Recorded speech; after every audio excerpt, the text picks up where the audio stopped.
Thank you. You know, this is, for those of you who don't know, this was kind of my home.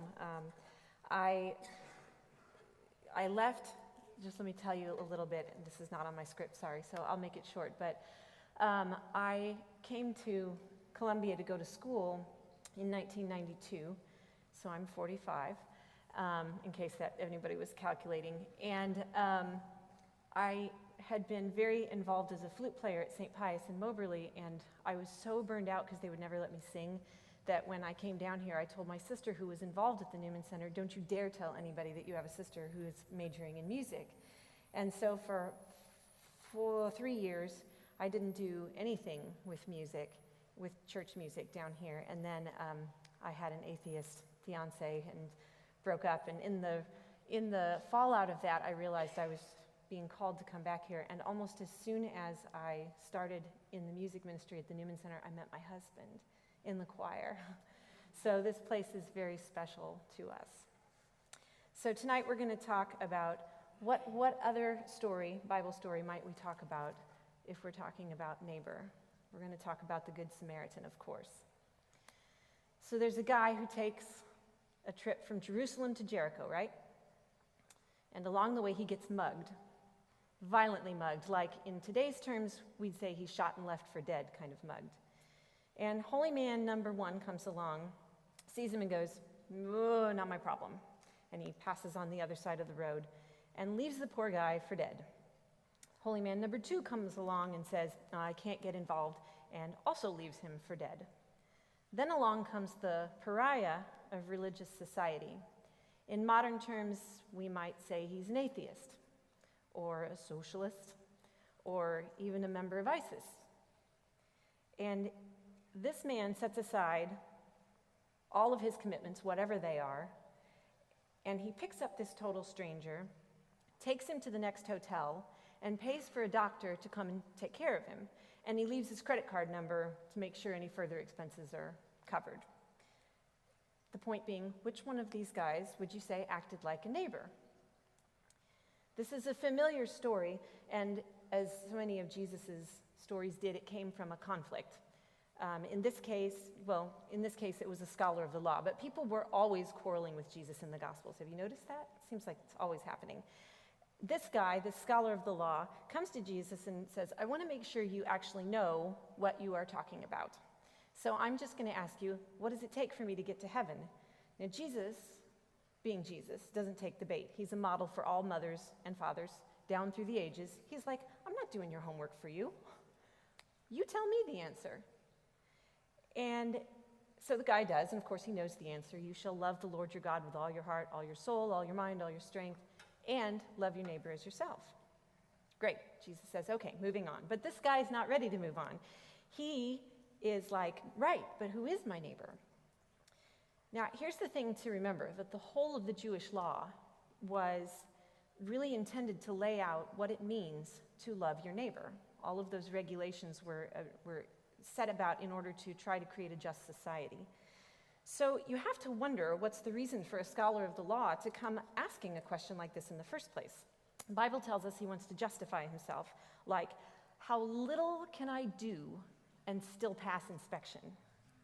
Which also sounds like my children. Only my kids, none of yours, right? So when Jesus finished telling that story, I have to think that that scholar of the law had wished he had never opened his mouth. Because Jesus didn't really answer the question that he asked. The scholar was asking, who can I exclude?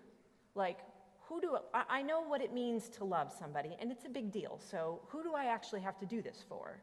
Does it have to be for my family, my literal neighbors? Is it the people in my synagogue? Is it everybody in my town?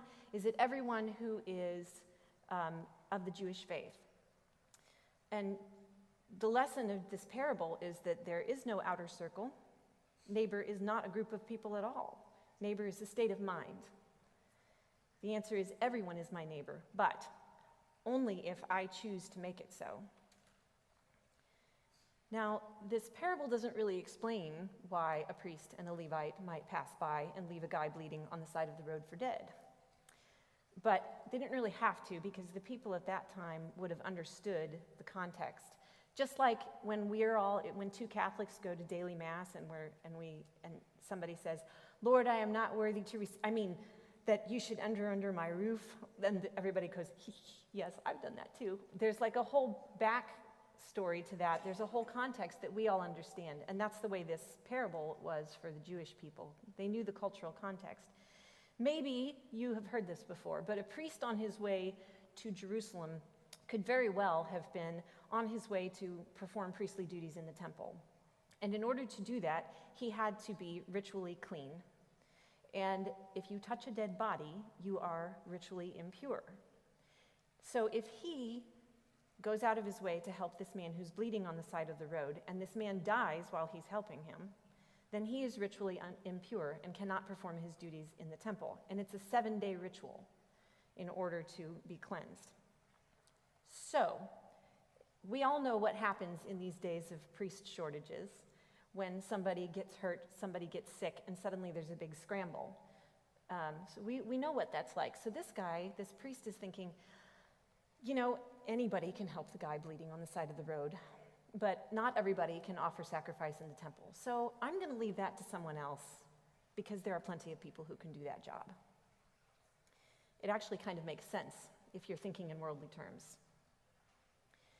Parables are really great because in a lot of ways, they transcend time and space, but not in all ways, because they have particular power when they're pointed at a specific audience in a specific time and a specific place.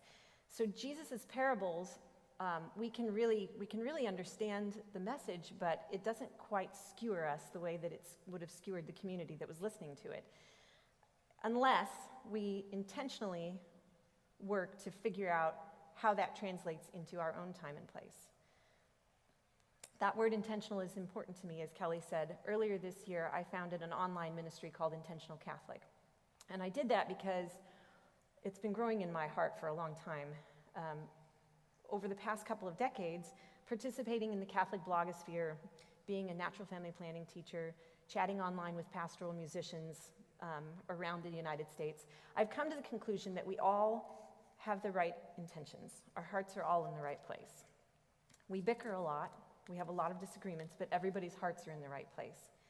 But what we're often missing is a connection point between the concepts of our faith and what they look like when we apply them to real life in the daily grind in concrete and practical ways. So what I'd like to do is take a look at this parable and see how it looked to the Jews and how that might translate into modern terms. So there's several things that I can imagine that the people listening to this parable might have thought. First of all, it's his own fault. Everybody knows that road from Jericho. I'm going to hazard a guess that people are thinking, what was he thinking going down that road by himself? He knows better. Everybody knows that road is crawling with thieves and murderers. He got himself into his own mess. Why should I put myself in danger in order to save him from his own stupidity? Which is really not all that different from us saying, well, that part of town. You just shouldn't go into that part of town because it's just dangerous. And you don't mix with the people from that part of town because they're going to be a bad influence on our kids. And you don't go to the park that's in that part of town.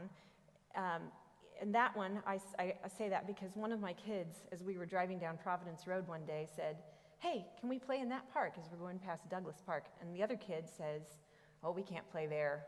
I was like, "What?" He says, "That's where all the shootings happen." I was like, "What are you talking about?" He said, "Well, that's what all of my friends' parents at the Catholic school, mind you, said that's where all the shootings in town happen." I was like, "Well, that's actually not where all the shootings happen in town, and we are not going to write off an entire park based on that." In fact, there was a shooting 2 weeks ago while we were at choir practice at Lourdes, right behind Joe Mawkins. We heard it. I thought somebody had had a heart attack and fallen in the chapel, and I sent my husband over to see if somebody needed help. It was right there. So the problem is that it's easy to write off an entire neighborhood, an entire subdivision, an entire suburb, an entire town, an entire ward, in our case, as beyond hope, and that the people there are not deserving. They're not worth caring about. walking by on the other side of the road. Maybe some of the people who heard Jesus had been the people who passed by on the other side of the road. Because, it's a dangerous road. We all know this. And 10 to 1, he's just faking it anyway. Because that rock outcropping looks like a really great place for bandits to hide. And they probably stationed him down there to look like he was like he was dying so that we'd stop and then they can rob us. No way. I'm not getting into that. If I stop, they'll attack me too. Which is really not all that different from, those homeless people by the highway are all scammers. I've heard that they get picked up in Mercedes and they stay the night at the hotel eating room service off of the money that they get from our hard work. I'm not doing that. I'm not giving anything to them. And okay, so I know some of them really are homeless because there's a camp in the woods. But they got themselves into their own trouble by drugs or bad choices or whatever, and it's not my job to rescue them from their choices. If I give them money, they're probably just going to use it for drugs or booze. There are shelters for those people, and that's all they need. I don't have a responsibility here. Of course, there are some holes in this argument. Some people have made big mistakes, and some of those mistakes are things that make them ineligible to be in a shelter. So yeah, they've made mistakes, some people. Does that mean that they don't deserve the basic necessities of human existence? And of course, if we start thinking that they're all scammers, do we really think that a bunch of people are standing outside in 100-degree heat all day or below freezing sleet thinking they're going to get rich? It doesn't really make a whole lot of sense. Maybe some people who heard Jesus thought, you know what, I get that I have a responsibility to this guy, but I have other responsibilities too, and I have to put those first. I have a family, I have a faith community that's counting on me, and I have to prioritize. I can't do everything. Which sounds an awful lot like, I'm already up to my ears in pro-life work, praying outside Planned Parenthood, calling legislators, lobbying on abortion. I can't work with the homeless. I can't advocate for more equitable funding. I can't try to sway my legislators on these things for equitable funding for inner city schools in order to try to help people out of poverty. I can't work for just immigration laws. Somebody else is going to have to do that because I am already maxed out. Except that we as a church are very focused on abortion. So if all of us are focused on abortion, who's left to do that other work? And finally, I think a faithful Jewish person walking that Jericho road might see that guy and say, is he Jewish? Because if he's not even a citizen of my nation, then he's not my problem at all.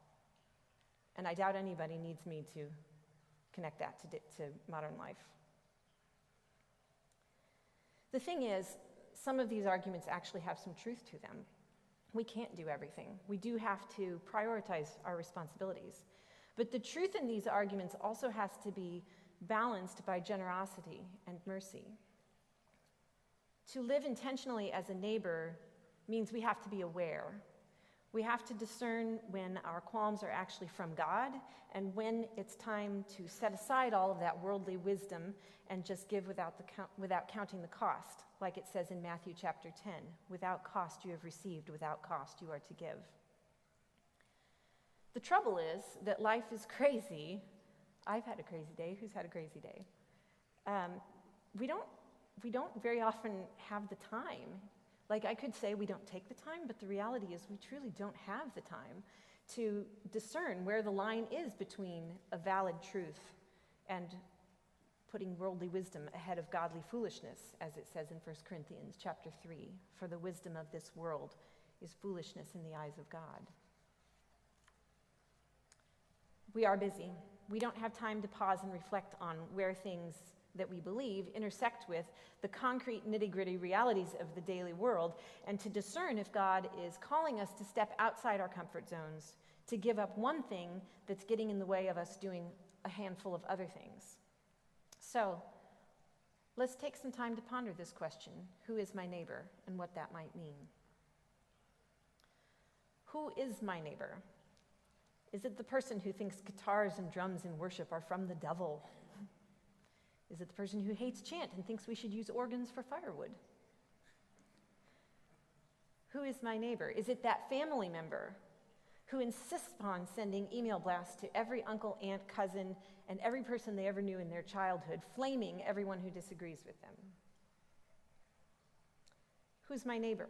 Is it the gay man who spent so long hiding his sexual orientation that it's ripped his soul to shreds, and he's taken refuge in alcohol or even drugs to try to numb it?